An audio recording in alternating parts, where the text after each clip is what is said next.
ಕೇಸಿಗೆ ಈಗ ನಮಗೆ ಹೋಗ್ಬೇಕು ನಾವೀಗ ಎಲ್ಲಿ ಬೆಂಗಳೂರಿಗೆ ಹೋಗ್ಬೇಕು. ನಮಗೆಲ್ಲ ಬೆಂಗಳೂರಿಗೆಲ್ಲ ಹೋಗೋಕೆ ಆಗೋದಿಲ್ಲ.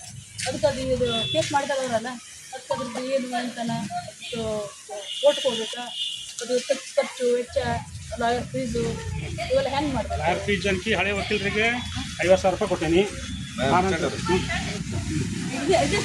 ಆಯ್ತಮ್ಮ ಆಯ್ತು. ಈ ವಿಚಾರ ನನಗೆ ಗೊತ್ತಿರೋದಿಲ್ಲ. ಈಗ ನಂದು ತಮ್ಮ ಏನು ಬಿಟ್ಟಿತ್ತು ಅಂದರೆ ಇದು ಮೇಲ್ನವ್ರು ಎಲ್ರಿಗೂ ಗೊತ್ತಿರೋದು. ಕೇಸ್ ಆಗಿದ್ದನ್ನು ಅವ್ರು ಆಲ್ರೆಡಿ ಹಿಂಗೆ ತೊಗೊಂಡಿದ್ದಾರೆ. ಕೇಸ್ ಆಗಿದ್ದನ್ನು ಹಿಂಗೆ ತೊಗೊಂಡಿದ್ದಾರೆ. ಇದನ್ನು ನಾವು ಗಮನಕ್ಕೆ ತೊಗೊಂಬಂದು ಇದು ಎಷ್ಟು ಜನರಿಗೆ ಗೊತ್ತದೆ ಅಂತ ಗೊತ್ತಿಲ್ಲ. ಕೆಲವರು ಮುಖಂಡರು ಪ್ರತಿ ಬಾರಿ ವಾರದಲ್ಲಿ 1 ಸಾರಿ ಆದರೂ ಇದ್ರ ಬಗ್ಗೆ ಇದು ಬಂದು ಭೇಟಿ ಆಗ್ತಾನೆ ಇರ್ತಾರೆ. ನಾವು ಕೂಡ ಸಂಬಂಧಪಟ್ಟ ಇಲಾಖೆಗಳು ಏನಿದಾವೆ ಅವಕ್ಕೆ ಫೈಲ್ ಕೊಡೋದನ್ನು ಮಾಡ್ತಾ ಇದ್ದೀವಿ. ಕೇಸ್ ಕೂಡ ಏನು ತೊಗೊಂಡಿದ್ದಾರೆ. ಇನ್ನೊಂದು ಸ್ವಲ್ಪ ದಿನ ಟೈಮ್ ಕೊಡ್ತೀವಿ. ಸ್ವಲ್ಪ ದಿನ ಅಂದರೂ ಈ ಒಂದು 2-3 ಡೇಸಲ್ಲಿ ಸಾಹೇಬರಿಗೆ ಮಾತಾಡ್ಕೊಂಡು ಈ ಪ್ರೊಸೀಜರ್ನಲ್ಲಿ ಇದೆ ಇದನ್ನು ಸುಳ್ಳು ಹೇಳಿ ನಿಮಗೆ ಸುಮ್ಮನೆ ಕಳಿಸ್ಬೇಕಂತೇನಲ್ಲ. ಇಂಥ ಮುಖಂಡರಿದ್ರೆ ಅವ್ರಿಗೆ ಗೊತ್ತಿರೋದು. ಸ್ವಲ್ಪ ಟೈಮ್ ಕೊಡ್ರಿ. 100% ಇದಕ್ಕೆ ಕ್ಲಿಯರ್ ಮಾಡೋಕ್ಕೆ ಪ್ರಯತ್ನ ಮಾಡ್ತಾ ಇದ್ದೀವಿ. ಏನಾದರೂ ಒಂದು ಸೊಲ್ಯೂಷನ್ ಮಾಡ್ತಾರೆ. ಇದನ್ನ ಹಿಂಗೆ ಬಂದು ಸ್ವಲ್ಪ ಇದು ಮಾಡ್ಕೊಳ್ಳೋಕ್ಕಿಂತ ಸ್ವಲ್ಪ ನಮಗೆ ಸಾಹೇಬ್ರ ಇದ್ರ ಬಗ್ಗೆ ಸಾಹೇಬ್ರ ಅತಿ ಹೆಚ್ಚು ಗಮನ ಹಚ್ಕೊಂಡು ವಾರದಲ್ಲಿ 2 ಸರಿ ಆದರೂ ನನ್ನ ದುಡ್ಡು ಫೋನಲ್ಲಿ ಇರ್ತಾರೆ. ಆಮೇಲೆ ನಮ್ಮ ಸೋಷಿಯಲ್ ವೆಲ್ಫೇರ್ ಡಿಪಾರ್ಟ್ಮೆಂಟರು ಅವರು ಇದ್ರ ಬಗ್ಗೆ ಇದಕ್ಕೆ ಸಂಬಂಧಪಟ್ಟಂಗೆ ಆತ್ಮಹತ್ಯೆಗಳು ಕೂಡ ಆಗಿದ್ದಾವೆ. ಹೆಂಗೆ ಸಾಲ್ವ್ ಮಾಡ್ಬೇಕಂತ ಪ್ರಯತ್ನ ಸ್ವಲ್ಪ ಟೈಮ್ ಕೊಡಿ. ಇವತ್ತು ನಾಳೆ ನಮ್ಮ ಕರ್ಕೊಂಡು ಅವ್ರಿಗೂ ಕರ್ಕೊಂಡು ನಮ್ಮ ಪರ್ಸನಲ್ ನಾನು ಹೋಗ್ತೀನಿ, ನೋಡ್ಕೊಂಡು ಬಗೆಹರಿಸೋಕ್ಕೆ ಪ್ರಯತ್ನ ಮಾಡ್ತೀನಿ. ಜನರು ಭಯಭೀತರಾಗ್ಯಾರ ಸರ್. ನಮ್ಗೇನು ಕೇಳ್ತಾರೆ ಅವ್ರ ಮ್ಯಾಗ ನಾವು ಅಲ್ಲ ಸರ್, ಅವ್ರ ಮ್ಯಾಗ ನಾವು ಹಲ್ಲೆ ಮಾಡ್ಲಿಕ್ಕಾಗಲಿ ಅವ್ರನ್ನ ನಾವು ದಬ್ಬಾಳಿಕೆ ಮಾಡೋಕ್ಕಂದ್ರೆ ಬಂದಿಲ್ಲ. ನಾವು ಅವ್ರಿಗೆ ನೀವು ಮಾಡಿದ್ದು ಯಾಕೆ ಮಾಡಿದ್ರೆ ಅಂತ ಕೇಳ್ಬೋದು.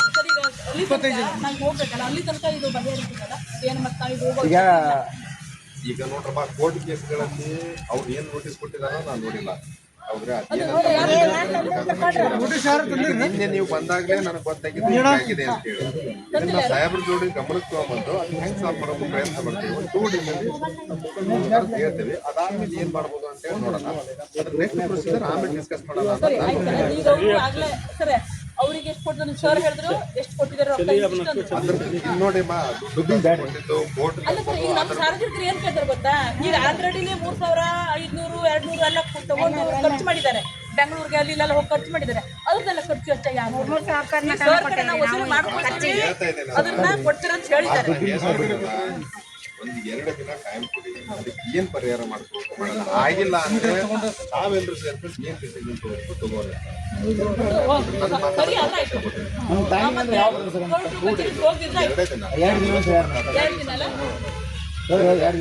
ಅವಕಾಶ ಕೊಡ್ರಿ. ಮಾತಾಡ್ಕೊಂಡು ಎಲ್ಲ ಕಾಂಟ್ಯಾಕ್ಟ್ ಇದ್ದಾರೆ. ಅವ್ರಿಗೆ ಬೇಸಿಕ್ ಆದ್ಮೇಲೆ ಏನು ಮಾಡ್ಬೇಕು ನೋಡೋಣ. ಅಲ್ರಿ ಸರ್, 84 ಮಂದಿಗೆ ನೋಟಿಸ್ ಕೊಟ್ಟಾರ ಅವ್ರು. ಇಡೀ ಪ್ಲಾಟಿಗೆ ಕೊಡ್ಬೇಕು ಅವ್ರು. ಹಂಗೆ ಆಶೆ ಕೊಡ್ತಾರೆ. ಹಂಗೆ ಮುಚ್ಚಬೇಡಿ, ದಾಖಲೆ ಎಲ್ಲ ಕೊಡ್ಬೇಕಲ್ಲ. ಫಾರೆಸ್ಟ್ ಆಫೀಸ್ ಇವ್ರು ಹೆಂಗೆ ಕೊಟ್ರು, ಫಾರೆಸ್ಟ್ ಆಫೀಸ್ ಇವ್ರು ಹೆಂಗೆ ಕೊಟ್ರು? ಅರ್ಜಿ ಬರೋವರು 100 ಜಗಳ ಐತೆ ಬಗೆಹರಿಸಬೇಕು. ಎಲ್ಲರಿಗೆ ಯಾಕೆ ನೋಟಿಸ್ ಕೊಡ್ಬೇಕು? ಇವಾಗ ವೈಯಕ್ತಿಕ ಇದ್ರೆ ಅವ್ರವ್ರು ಬಗೆಹರಿಸಬೇಕು. ಎಲ್ಲರಿಗೂ ನೋಟಿಸ್ ಕೊಟ್ಟು ಹೆಂಗದೆ ಎಲ್ಲರಿಗೂ ಕೊಡ್ಬೇಕು. ಏಕ ಅಲ್ಲಿ ಒಬ್ರು ಇಲ್ಲೊಬ್ರು ಆಚೆ ತೊಂದರೆ ಆಗಿರೋದ್ರ ಬಗ್ಗೆ ಸಾಹೇಬ್ರು ಏನ್ ಮಾಡ್ತಾರೆ? ಎಲೆಕ್ಷನ್ ಟೈಮ್ ಬರ್ತಾರ ಅವ್ರು. ಸಾಹೇಬ್ರು ಏನ್ ಮಾಡ್ತಾರೆ?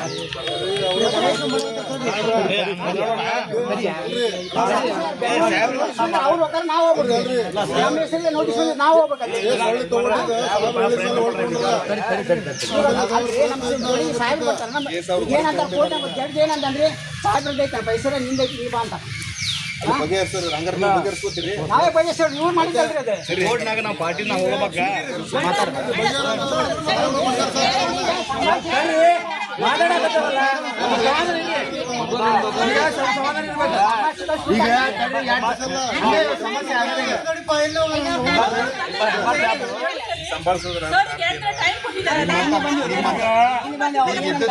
ಬಿಟ್ಟು ನಿಮ್ಮಂತ ಮಾತಾಡಿ ಹಂಗ ಸಮಾಧಾನ ಮಾಡಿ ಕಳ್ಸೋದು ಬೇಕಾದ್ರೆ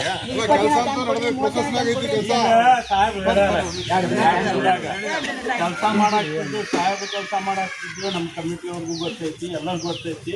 ನಾವೆಲ್ಲ ನಿಮ್ಗೆ ಹೇಳಿದ್ವಿ. ಆದರೆ ಎಲ್ಲನೂ ಹೇಳಕ್ಕೆ ಬರಂಗಿಲ್ಲ. ನನಗೆ ಪ್ರಯತ್ನ ಮಾಡೋದು ಅದು ಒಳಗಿಂದ ರಾಜಕೀಯ ಇರ್ತೈತಿ.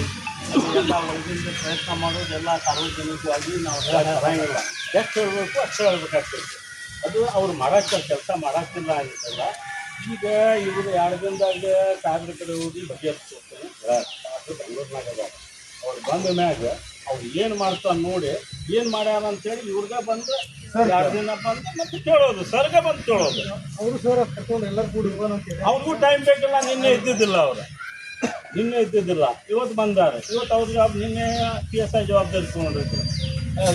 ಅವರು ಚೀಫ್ ಆಫೀಸರ್ ಬಂದ ಮ್ಯಾಗ ನಾನು ಎಲ್ಲ ಕುಂತು ಬಗೆಹರಿಸಿ ಖರ್ಚು ವೆಚ್ಚದ್ದು ಏನೈತಿ ನಿಮ್ಗೆ ಸರಿ ಮಾಡಿಕೊಡ್ತೀನಿ ಅಂತೇಳಿ ಗಮನದಲ್ಲಿರಲಿ ಎಲ್ರಿಗೂ ಇಲಾಖೆ ವತಿಯಿಂದ ಆಗಿರ್ತದೆ ಅವ್ರ ಎಂಪ್ಲಾಯಿ ಆ ಸಲಹೆ ನಮಗೆ ಏನಾಯ್ತು ನಮ್ಗೆ ಕೊಡ್ತಿದ್ರು ಗೊತ್ತಿಲ್ಲ ಮಾಡಿದಾರ. ನನಗೆ ಈ ಬೇಕಾಗಿರೋದನ್ನು ಬಗ್ಗೆ ಎಷ್ಟೊಂದಿದೆ ಅದಕ್ಕೆ ಬರೀ ಓಡಾಡೋದ್ರಿಂದ ಮುಂಬೈ ಬಂದು ಈಗ ಹೆಂಗೆ ಆಗುತ್ತೆ ಅಂದ್ರೆ ನಾನು ಬಂದು ನಿಮ್ಮ ದುಡ್ಡು ಇಲ್ಲೇ ಕೊಡ್ತೀನಿ ಸಾಲ್ವ್ ಆಗುತ್ತಲ್ಲ. ಯಾಕಂದರೆ ಕೋರ್ಟ್ ಮ್ಯಾಟ್ರ್ ಅಂತಿದ್ದಾಗ ನಾವು ಸ್ವಲ್ಪ ಅದನ್ನು ಗಮನದಲ್ಲಿ ಇಟ್ಕೊಂಡು ಏನು ಮಾಡಬೇಕು ಅನ್ನೋದನ್ನು ನೋಡಬೇಕು. ಅದಕ್ಕೆ ನೀವೆಲ್ಲರೂ ಸಹಕಾರ ಕೊಟ್ಟೇಬೇಕು.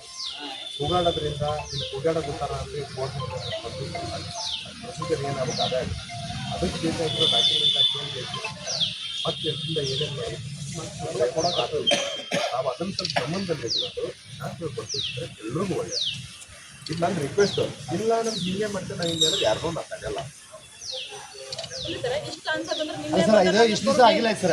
ಒಂದು ನಿಮಿಷ ರೀ ಲಕ್ಷ್ಮೀ ಮೇಡಮ್, ಇಷ್ಟು ದಿವಸ ಆಗಿಲ್ಲ ಸರ್. 25 ನೋಟಿಸ್ ಬಂದ್ಬಿಟ್ಟು ಬಂದಿರ್ತಾರ ಬಂದಿರಲ್ಲ ತೊಂದರೆ ಆಗಿರುತ್ತೆ. ಕೆಲವು ವಿಚಾರ ಕಂಟಿನ್ಯೂಸ್ ಇವರೆಲ್ಲ ಬಂದಿರ್ತಾರೆ. ನಮಗೆ ವಾರಂಟ್ ಆಗ್ಯಾವ ನಾವು ಏನು ಕೊಡಬೇಕು ಇವ್ರಿಗೆ ಜಸ್ಟ್ ಈಗ ಬಂದ್ವಲ್ಲ ಅವ್ರಿಗೆ ಉತ್ತರ ಆಗುತ್ತೆ ಹಿಂಗಾಗ್ಬಿಡುತ್ತೆ. ನಮಗೆ ಬಂದ್ರೆ ಈಗ ಆಲ್ರೆಡಿ ಮೊದಲು ಬಂದವರು ಇದೆ. ಹೌದು ಅಲ್ಲ ಪ್ರೊಸೀಜರ್ ಆಗಲೇಬೇಕು. ಅದನ್ನ ಬಿಟ್ಟು ಏನು ಯಾರು ತಪ್ಪಿಸ್ಕೊಳಕ್ ಸಾಧ್ಯ ಇಲ್ಲ. ಅವ್ರಿಗೆ ಬಟ್ ಅದನ್ನ ಅನ್ನೋದನ್ನ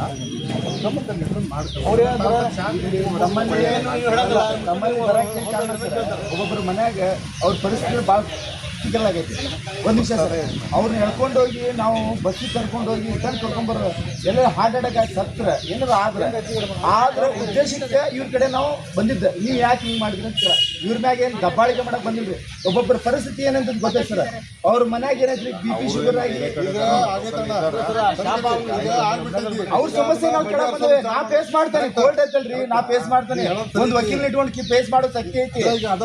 ಇವ್ರು ಇಷ್ಟು ಜನ ಸಲುವಾಗಿ ನಾನು ಅವ್ರು ಏನಂತಾರ ನೀ ಒಬ್ಬರೇ ಯಾಕೆ ಸಾಯ್ತಿದ್ದಿ ಮಾಡೋಣ ಅದು ಮಾಡಿದ್ರೆ ತಪ್ಪಾಗಂಗಿಲ್ಲ. ಸಾಲ್ವ್ ಮಾಡೋದು ಆಯ್ತು ಸರ್, ಒಂದು ದಿವಸ ಆಯ್ತು ತಗೋಣ. 3 ದಿನ ಬಿಟ್ಟು ಬೇಕಾದ್ರೆ ಆ ಪ್ರಕಾರ ನಾವು ಹೋಗೋಣ. ಯಾಕಾಗ ಕೇಸಾರು ವಾಪಸ್ ಬರಬೇಕು ನಮ್ಗೆ ಸಾಯಕ್ಕೆ ಇವರೆಲ್ಲ ಸೇರಿ ಇಲ್ಲಿಗಿನ ಖರ್ಚು ಇಲ್ಲಿಗೆ ನಾವು ನಮ್ಮ ಮ್ಯಾಗ ಕೇಸ್ ಮಾಡ್ಯಾನಲ್ಲ ಆ ಖರ್ಚು ವೆಚ್ಚ ಎಲ್ಲ ನೋಡ್ಕೊಳ್ಬೇಕು. ಸಾಯಿಲ್ರಿ ಮಾರ್ಯಾರ, ಆ ಖರ್ಚು ಸಾಯಿಲಿ. 4 ಮಂದಿ ಹತ್ತಿದ್ ನೋಡಿದ್ರೆ 4 ಮಂದಿ ಫ್ಯಾಮಿಲಿ ಹತ್ತಿದ್ ನೋಡ್ರಿ ನಿಮ್ಗೆ ಏನು ಗೊತ್ತಾಗುತ್ತೆ. 22 ಈಗ ನಿಮ್ಮಿಂದ ನಾವು ಮಾತು ಕೇಳ್ಕೊಂಡು ಹೋಗ್ತೀವಿ. ಅದು ನಿಮ್ಮೆಲ್ಲ ಅಲ್ಲ 4 ಜನ ಫ್ಯಾಮಿಲಿ ಹತ್ತು ನನಗೆ ಹೇಳಿ ಗೊತ್ತೈತೆ. ಬಾ ಗೋವಿಂದಪ್ಪನ ಮನ್ಯಾಗ ಅವ್ರು ಲಕ್ವ ಹೊಡೆದ ಅವ್ರಿಗೆ ಹೇಳಕ್ ಬರಲ್ಲ. ಅಕ್ಕಿ ಮನೆಗೆ ಹೋಗೋಣ ಬಾ 11 ಮಂದಿ ತೋರಿಸ್ತೇನೆ ನಾನು ನಿಮಗೆ ಹೆಂಗಂತ ಮನೆ ಅದಾವ ಅಂತೇಳಿ. ನಾನು 5 ಕಿಟ್ ಕೊಡೋದಲ್ಲೇ, ನೀನು ಕೊಡಂಗಿಲ್ಲ ಅಲ್ಲೇ. ಯಾವುದೋ ಕ್ಯಾಂಪ್ನಾಗ ತಂದು ಕಿಟ್ ನಾವು ಕೊಡೋದಲ್ಲೇ. ಸಂಕಟ ಆಗ್ತೈತಿ ಅವ್ರ ಮನೇಲಿ ನೀವು ನೋಡಿದ್ರೆ.